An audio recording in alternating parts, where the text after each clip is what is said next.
thank you very much. It is my profound honor to introduce to you the person who's going to be introducing our great Governor Tim Pawlenty.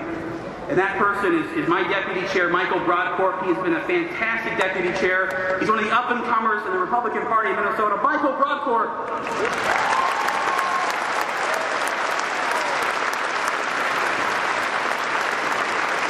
Wow. Look at this. This is amazing. What a difference a year makes. What a difference a year makes. Look at this crowd. It's just tremendous. Part of the reason is because of you and the great speakers we're going to have here today. My friends, this is a great day for our party. We're fighting back, and we're fighting back today. On behalf of the Republican Party, I have a great job here today to introduce our governor. But first, I want to thank you all for being here. I also want to thank the hardworking volunteers and the staff of the Republican Party who made this event possible. Now, you've been loud today, but I need you to get a little louder, because we got a rock star coming up right now. Our governor has been there fighting every day to make sure your taxes are lower, to make sure you have a little more freedom, and the Democrats don't run roughshod over everything that we do. On behalf of this entire state, we owe him a big round of applause. The governor of the great state of Minnesota, Governor Tim Pawlenty.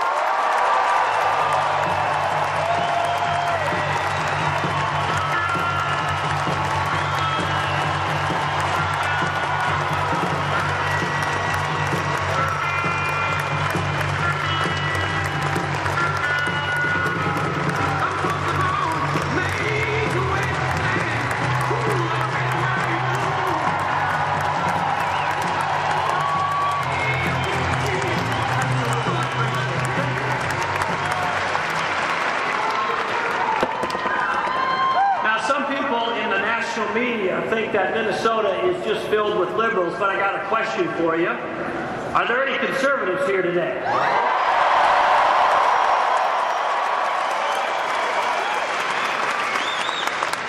Now, some of you know I'm an old hockey player. I still play a little bit, but just today in the mail I got my ARP card. I turned 50 later this year. But here in Minnesota, we've been playing as conservatives and Republicans shorthanded. And I'm glad to see you've sent the reinforcements. Thank you very much.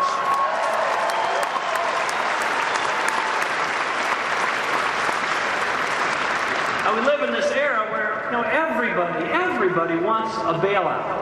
So I had a meeting the other day with this woman who ran a large organization. They're involved in finance and trade and lots of other things. And she came in my office and she said, "We're in trouble."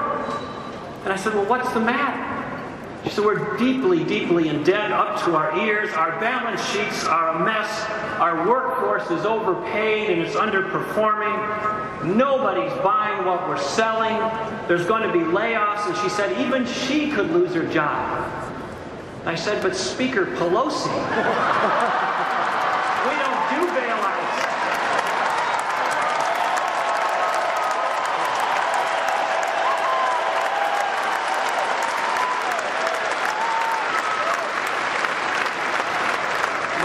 Told her this: if it helps, things are going to get a lot better come November.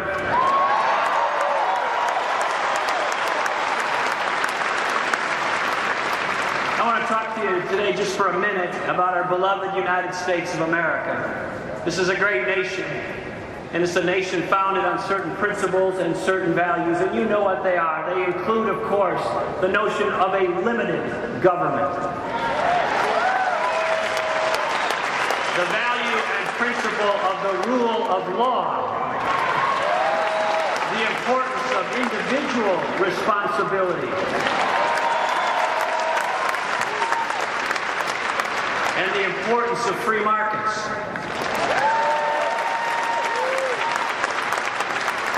We are blessed to live in the strongest and most prosperous nation in the history of the world.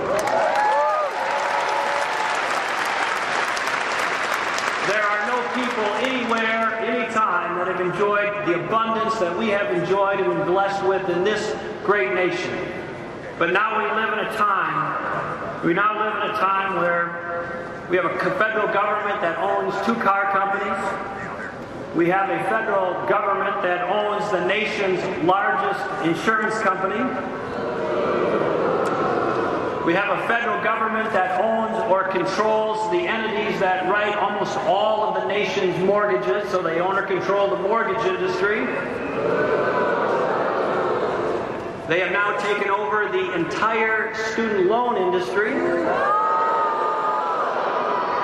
They own or control a wide swath of the entire banking industry in our nation. And as you know, just a short time ago, they've just taken over a large portion of the entire healthcare system in our country.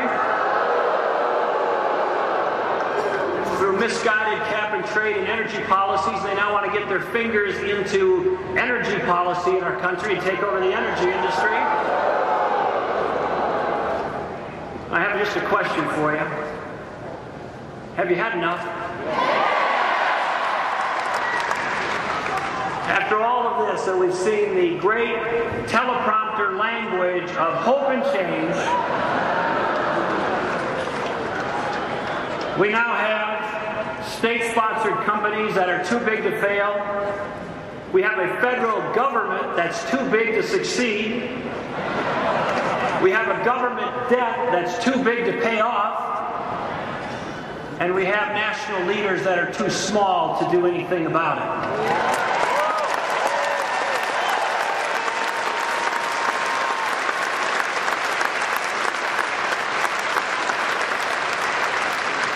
So I ask you again, have you had enough?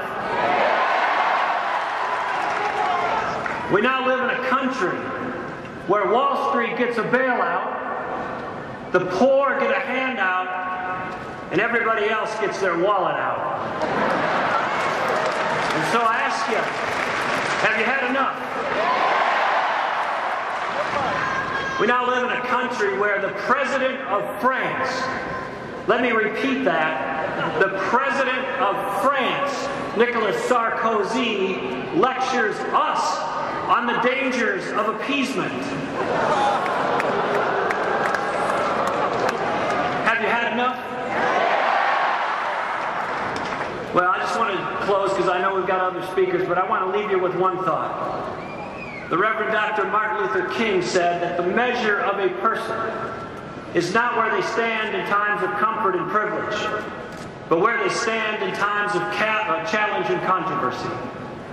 We live in challenging and controversial times. Our constitutional rights and freedoms are under assault. American common sense is under assault. Our financial responsibilities have been disregarded and are under assault. The rule of law is being undermined and is under assault in this country. We now have a federal government who believes their powers are so broad and so deep that they can reach down to individual citizens and require you under the force and penalty of a fine to buy a good or a service, namely health care. I ask you, have you had enough? So it is time to fight back. I am delighted and honored to be here with two of our nation's great leaders, Governor Sarah Palin and Congresswoman Michele Bachmann.